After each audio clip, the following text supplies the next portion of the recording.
Sustainability is important to our farm because we want to have just a minimal impact to not only the environment but to our neighbors, and we want to pass on the torch to other people that want to be a part of growing Door County cherries. So we are Soren's Valhalla Orchards in Door County, Sturgeon Bay, Wisconsin, and we started this whole show in 2008.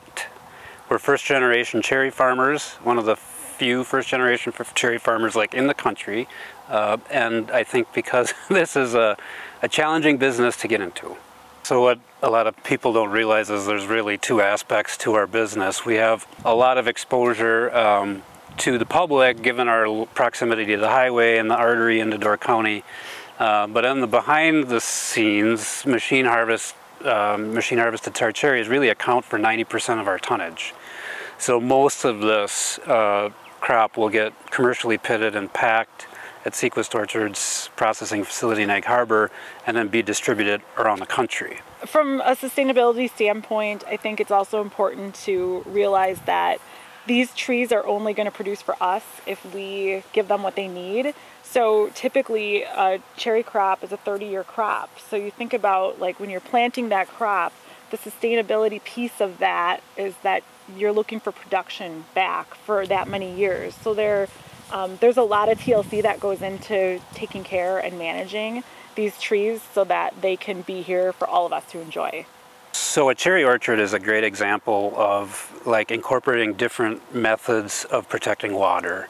So we maintain sod middles in between the tree rows, and that's holding soil in place. It's also filtering everything that would move through the soil. What makes Door County a great place to grow cherries is the fact that we have very porous but very sensitive soil on the peninsula. And so we can put trees where there isn't a lot of soil to bedrock, and because we don't have to deal with the animal waste components or any of that, it's a great spot to put cherries because of the susceptibility to those issues. So technology is it's an ever-evolving thing for everyone, and what exists in the future for us is yet to be known, right? But it's rapidly changing into orchard sprayers that are equipped with tree sensing technologies so that we are not applying any of the crop protection products to spaces where there isn't a tree. And that sounds really elementary, but it's really important because it's cut down a huge amount of volume of crop protection products, in other words chemicals that we apply to the orchard to keep our leaves on and to keep the bugs out.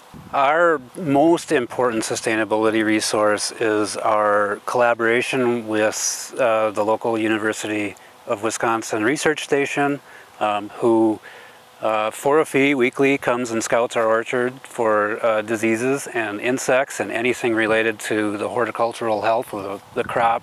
We're tied into the weather model network with UW system that tells me up to the minute of what's going on in my orchard in terms of rainfall, humidity, is the tree wet or is it dry, tracking heat units, growing degree day accumulation, in other words. So that technological piece has been huge, but it's really the partnership and connections within the industry that keep us around. Our biggest challenge really in managing tree health has been just the volume of water that we've had.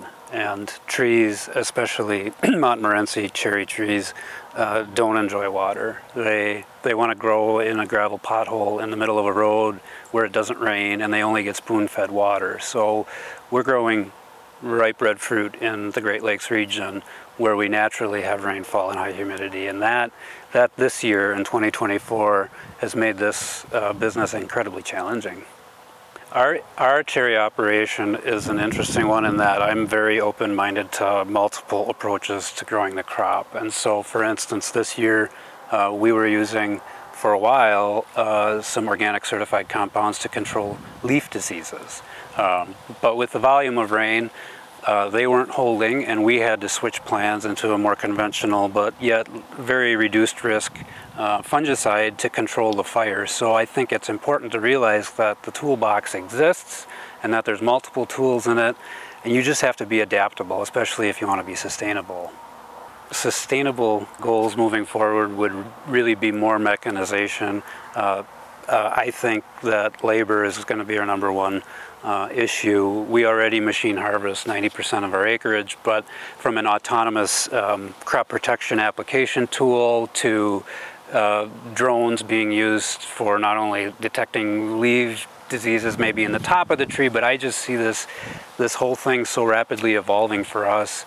And from a crop protection standpoint, the tools that are being developed are so user and environmentally sustainable that the compounds that existed in the 70s and 80s are no longer on the market, and so I feel really comfortable with the direction that we're headed.